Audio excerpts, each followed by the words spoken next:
kas tead, kui armas on mu vasikas? Meie elame ka siin. Ja mina olen Eesti suurim. Ei nad tea ja sellepärast just tule meile külla.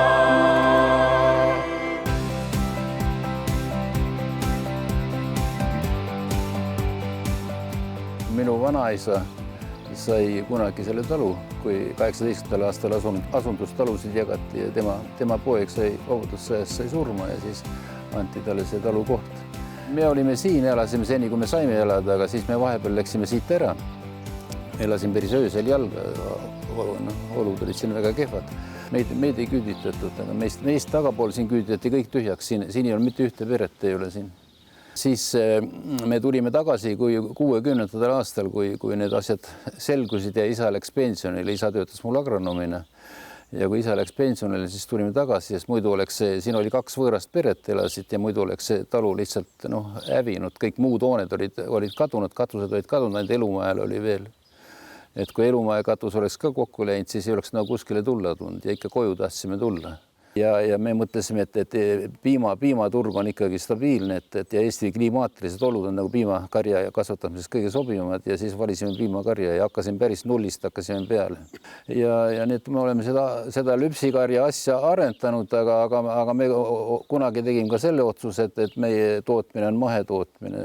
Ja teine on meie tootmise omapära on see, et me töötleme kogu oma piima, et me ei vii kusagile kombinaati.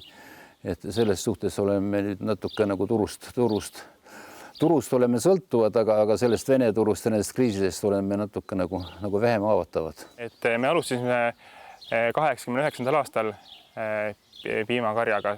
Toodame erinevad piimatooteid, et alates kohuviimast jogurtist tõime esimesed asjad, aga siin on järjest juurde tulnud erinevaid näiteks koor või juust, selitatud või õli, kõige uuem toode.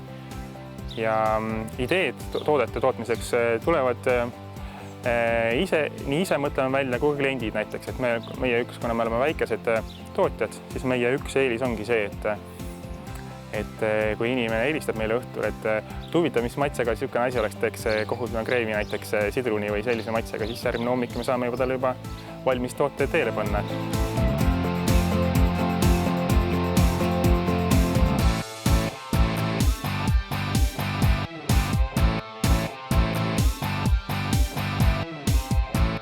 Ja tegelikult ega talu ei ole üldse enam ei ole minu käes.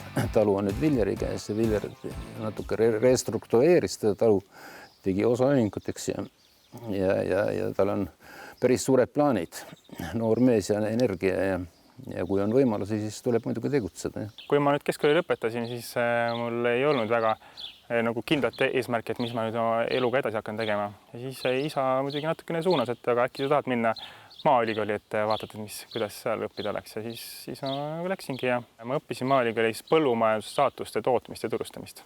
Meie üks omapära on see, et meie loomad on süva allapanu peal. See tähendab seda, et kui suuremates lautades suurtootmistes, kus lehmad on kogu aeg aastaringselt laudas sees, siis ja nendele sõnnik veetakse kraaperitega välja, siis meie kogume sõnnikut lamamisalal terve aasta aega, kuni lõpuks üks kord aastas viime selle välja. Ja see on meie jaoks kulla hinnaga, sest see on, kuna me oleme mahetootjad, siis ja ka tavatootjad on väga huvitatud sellisest sõnnikust, sest see tõstab huumusisaldust mullas ja igati kasulik asi.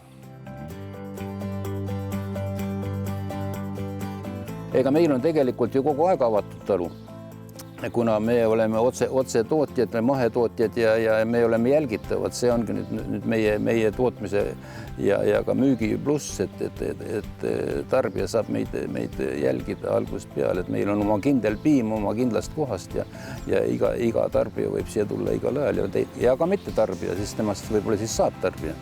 Meie juures saab siin näha näiteks, kuidas me sööta toodame piimalehmadele, kuidas nad karjamaal jalutavad, mida vasikad teevad ja kuni selline välja, et saab aknast piiluda piimatöötlemishoonesse sisse ja vaadata, et kuidas me oma asju siin valmistame. Ja muidugi saab ka maitsta meie tooteid ja kes tahab, saab ka kaasa osta.